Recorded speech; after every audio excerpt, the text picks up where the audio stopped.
আসসালামু আলাইকুম, কেমন আছেন সবাই? আলহামদুলিল্লাহ আমি ভালো আছি, দোয়া করি আপনারাও ভালো থাকেন।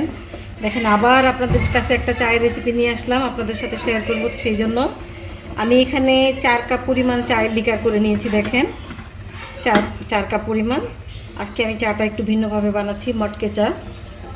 দেখেন এই হচ্ছে আমি মটকে চার জন্য মটকেগুলো এখানে আগুনের মধ্যে একটু দিয়ে দিয়েছি, একটু গরম হওয়ার জন্য। ওইদিকে আমার লিকারটা কমপ্লিট হয়ে গেছে, আমি দুধ দিয়ে দিচ্ছি।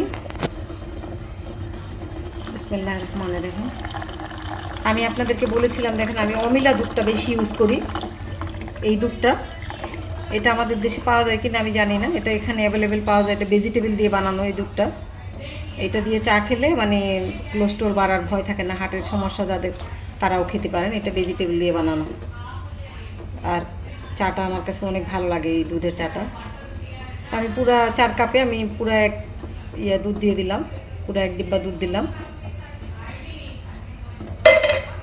চুলাটা একটু বাড়িয়ে দিলাম, একটু অপেক্ষা করব আমি। দেখুন চাটা হয়ে গেছে, চুলাটা নিভিয়ে দিচ্ছি। আমি এখানে একটু ফ্রেশ মিল্ক ইউজ করেছিলাম 1 cup. 1 cup fresh milk use করেছিলাম আমি, সেটা আপনাদেরকে দেখাতে ভুলে গেছি। দেখুন চায়ের কালারটা মাশাআল্লাহ খুব সুন্দর এসেছে। আমি চাটা একটা কেটেলে ঢেলে নিচ্ছি।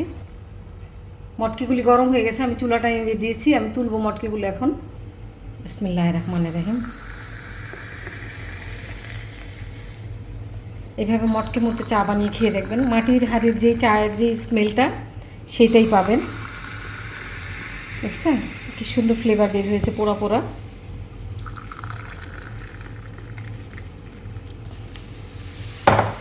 এই ছিল আমার আজকের মটকে চা। দেখেন এটা বলক এসে এই যে পড়ে গেছে, মানে এতই গরম হয়েছে এটা, মানে বলক এসে মানে পড়তেছে, মানে খুব মানে পারফেক্ট হয়েছে আজকে আমার চাটা।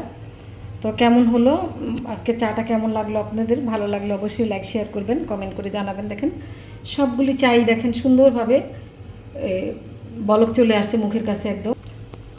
দেখেন কাছে থেকে দেখাই একদম, দেখেন দেখেন একদম, দেখছেন?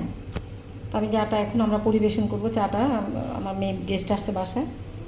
তো ভালো থাকবেন সবাই, ভালো লাগলে অবশ্যই লাইক শেয়ার করবেন, কমেন্ট করে জানাবেন।